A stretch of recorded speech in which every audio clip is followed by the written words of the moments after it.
shall I talk to you about Paradise Lost, Book 1. In the beginning of Paradise Lost, Milton first introduces his subject. What is that? Man's first disobedience. And then he talks about the sad consequences of disobeying God. In the first line itself, Milton refers to the consequences as the fruit of disobedience, punning on the forbidden fruit that was eaten by man, by Adam and Eve, against God's commandment. God had asked them not to touch the forbidden fruit. This single act of disobeying God and eating the forbidden fruit will bring death and suffering into the world, until one greater man, that is Jesus Christ, will come to restore humanity to purity and also paradise. That is the opening of Paradise Lost.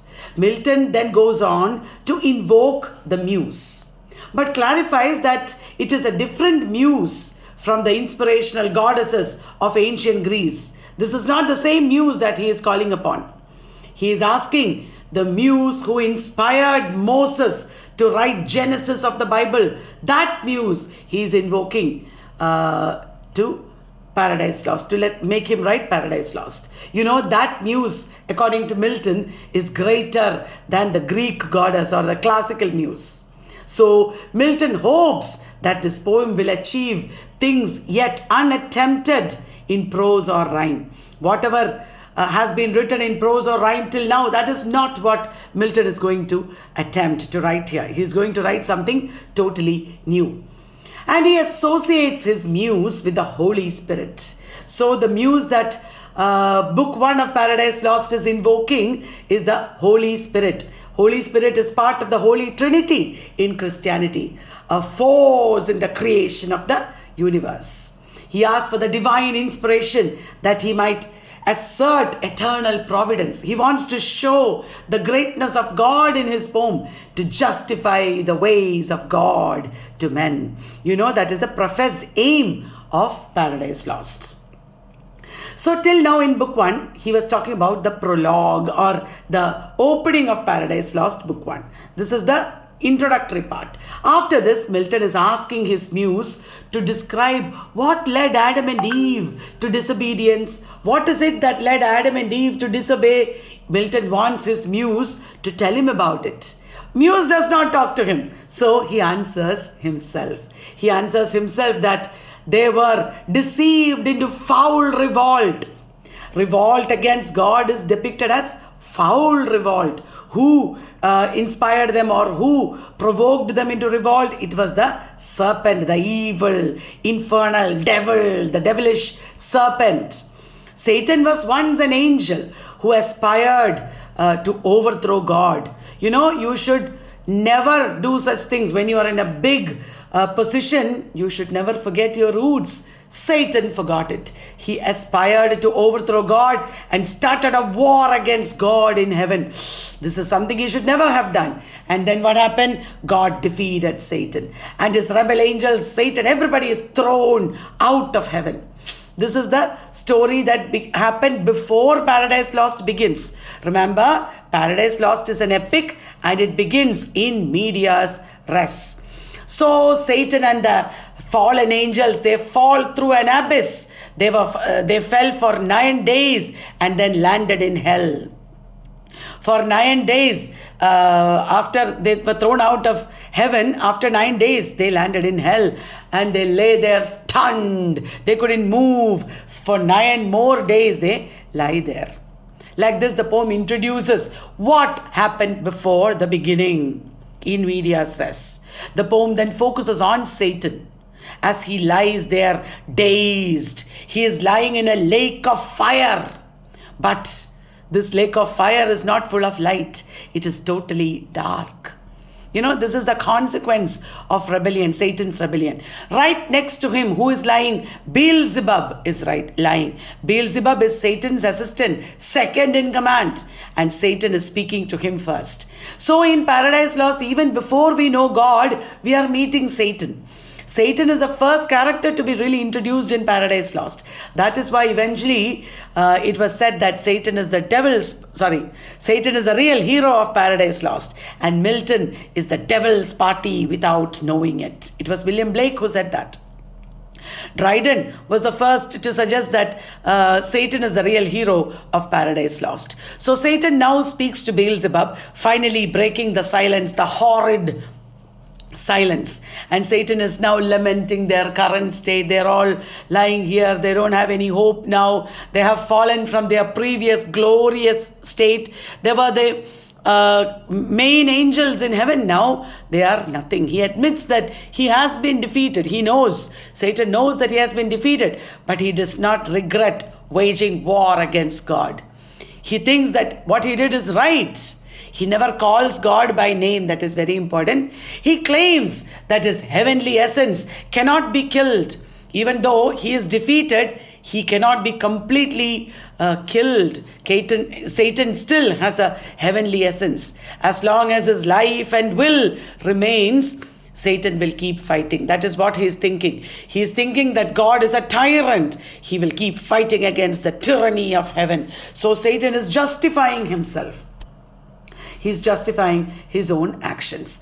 After Satan speaks like this, Beelzebub answers, saying that God, they don't name God, they don't say the word God.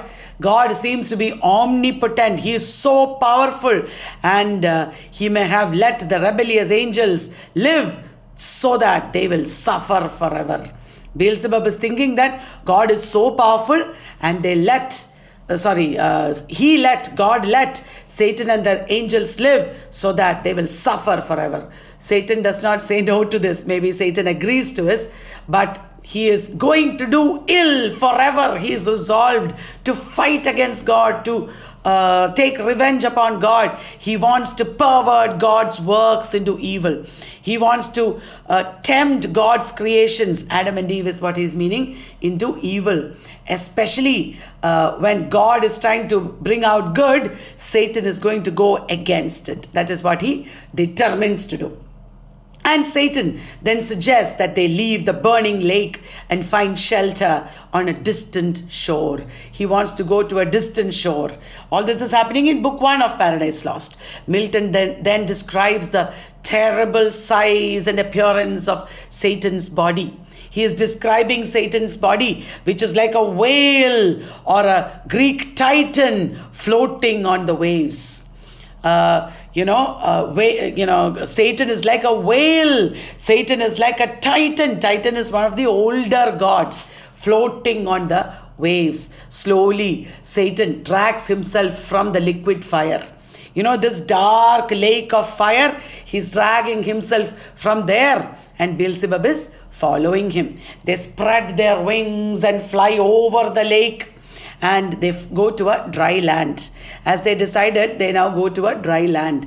They are now doing it out of their own power, and they are happy. They don't have to depend on God for escaping from here.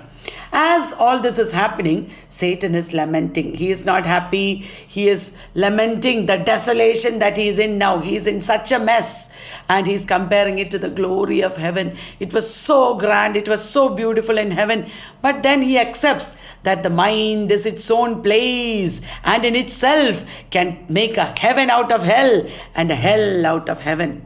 Very famous lines, isn't it? You have heard this already, I'm sure. The mind is in itself. The mind is in its own place, in itself can make a heaven out of hell and a hell out of heaven. So he realizes that even though he lost heaven, it is all in the mind. He resolves to make the best of his situation. Even though he is in hell now, he declares that I will rule here. It is better than being a slave in heaven. Remember the famous lines, better to reign in hell than serve in heaven. I don't want to be a servant of God. I want to be a king in heaven. And then Satan is summoning his armies. Beelzebub is the one who asked him to do it. Satan summons all his armies, and everybody comes answering to the leader's voice. Now Satan is wearing his terrible armor. He calls all his soldiers to join him and take up the fight again. We are again going to fight, they are saying. And the rebels all obey Satan. Satan is their undisputable leader. And they are all coming out of the lake of darkness, the lake full of fire and darkness. They are coming out. They are so much in pain and shame, but they have to obey their leader. And Milton now tells us that all the names of these angels have been wiped out from heaven. Their names are not there in heaven now, but they will be given new names by human beings, and some will even be worshipped as false gods. Milton says that at the beginning of Paradise Lost. Among these more prominent devils is one devil called Moloch. Moloch later becomes a god by sacrificing children. When children are sacrificed, Moloch will be empowered. That is the story. Then Milton talks about another angel called Ashtoreth. Ashtoreth is an ancient fertility goddess actually. And then there is a sea monster called Dagon. Dagon, a sea monster.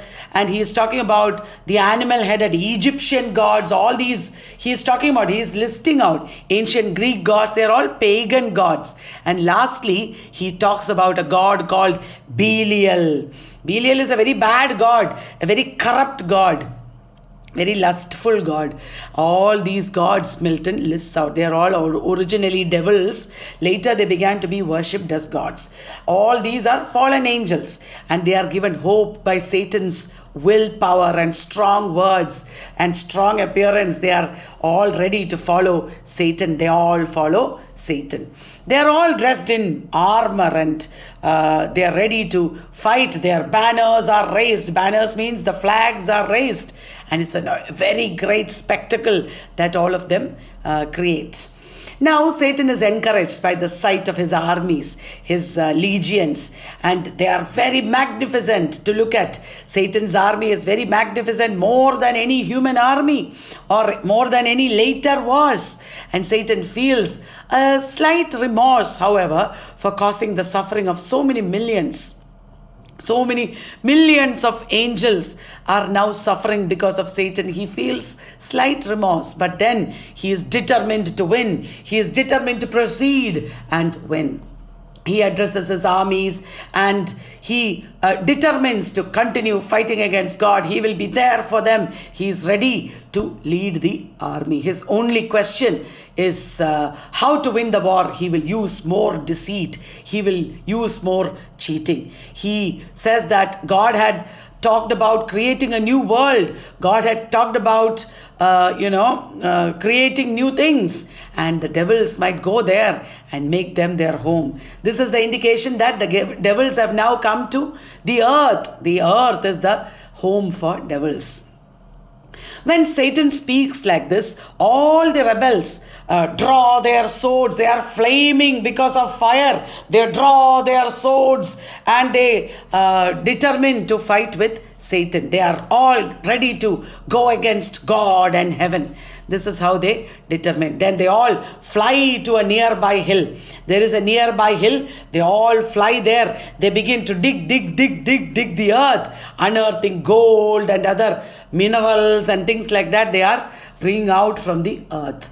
Now they are urged on. They are supported and they are pushed by Mammon. Mammon is a very evil and very proud devil, and he is always looking at the ground. His eyes are always on the ground, and he is admiring the gold and pavement that they have made. They have dug up gold and brought out gold, isn't it?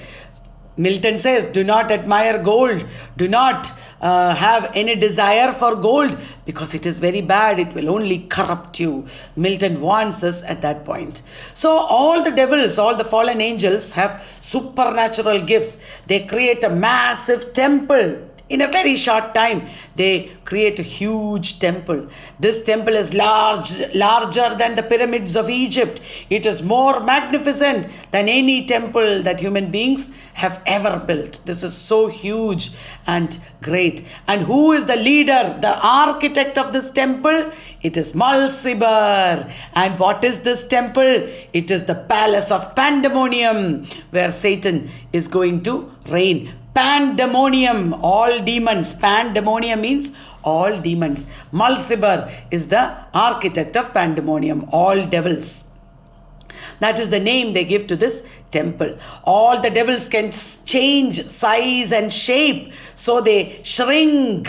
They are actually very big in size. They shrink and become dwarfs, and then all of them enter Pandemonium. Otherwise they won't be able to enter because they are all so huge. Then all of them sit on golden seats and they begin debate in Pandemonium. It is their court.